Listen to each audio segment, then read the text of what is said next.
SSC CGS 2023 में पूछे गए क्वेश्चन को देखिए, हमारा 4 शिफ्ट का हमारा क्वेश्चन है। देखिए हमारा क्वेश्चन क्या कर रहा है कि ही ऑलवेज, वह हमेशा ही चेक मतलब चेक करता है द वेदर मतलब मौसम को, हमेशा ही मौसम को चेक करता है इन द मॉर्निंग सुबह को, ठीक, बिफोर इससे पहले कि ही लीव्स फॉर, इसका मतलब कि वह निकले वर्किंग मतलब काम करने के लिए, ठीक, इसका मतलब कि वह जब भी घर से बाहर निकलते समय वो सबसे पहले मौसम को सुबह चेक करता है, उसके बाद वो निकलता है। ये क्वेश्चन हमारा कह रहा है, ठीक। अब इसमें देखना है कि अंडरलाइन वाला पोर्शन क्या ये राइट है कि रॉन्ग है। तो एक चीज़ याद रखिएगा, देखिए हमारा सेंटेंस किस टेंस में चल रहा है, ही ऑलवेज चेक्स, तो ही ऑलवेज चेक्स ये किस टेंस में है, प्रेजेंट डिफरेंट में। इसका मतलब सेंटेंस अगर प्रेजेंट में चल रहा है तो आगे का सेंटेंस भी किस में चलना चाहिए, प्रेजेंट में चलना ही चाहिए। तो देखिए बिफोर के पहले वाला सेंटेंस किस में आया है, प्रेजेंट में आया है, तो बिफोर के बाद वाला भी सेंटेंस किस में जाएगा, प्रेजेंट में जाएगा। अब अगर ये प्रेजेंट में जा रहा है तो इसका मतलब कि ये सेंटेंस होना चाहिए प्रेजेंट में। तो प्रेजेंट का मतलब ये है कि प्रेजेंट इंडेफिनिट, और प्रेजेंट इंडेफिनिट का रूल कहता है कि जब सब्जेक्ट हमारा सिंगुलर होता है तो वर्ब में सीएस लगा होना चाहिए। तो देखिए ही हमारा सब्जेक्ट सिंगुलर है, प्रेजेंट इंडेफिनिट का रूल कहता है सब्जेक्ट सिंगुलर होता है तो वर्ब में सीएस होना चाहिए,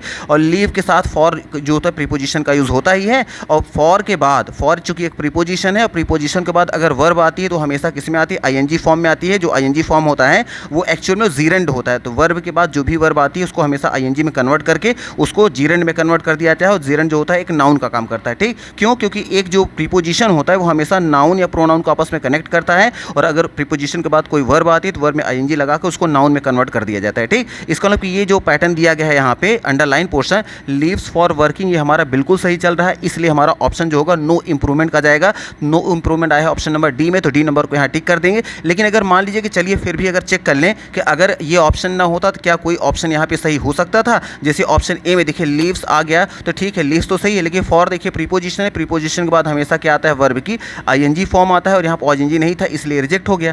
फिर देखिए यहाँ लीव आ गया, तो हमें पता है कि प्रेजेंट डिफरेंट में जब सब्जेक्ट सिंगुलर होता है तो उसके साथ वर्ब की फर्स्ट फॉर्म नहीं बल्कि एसईएस फॉर्म लगता है, तो यहाँ लीव्स भी होना चाहिए और यहाँ पे वर्ब की आईएनजी फॉर्म होनी चाहिए, दोनों ही नहीं है, इसलिए ये भी ऑप्शन क्या हो गया, रिजेक्ट हो गया। और ये है लिफ्ट, तो हमें पता है लिफ्ट जो होता है ये होता है लीव का सेकंड फॉर्म, लेकिन हमें पता है जब पहला सेंटेंस हमारा प्रेजेंट फॉर्म चल रहा है तो सेकंड वाला पास्ट इंडेफिनिट बना ही नहीं पाएंगे, इस वजह से ये भी ऑप्शन क्या हो गया, रिजेक्ट हो गया। इसीलिए हमारा जो नो इंप्रूवमेंट का ही ऑप्शन क्या रहेगा, राइट रहेगा। तो मे भी आपको यहाँ पे आइडिया लग गया होगा।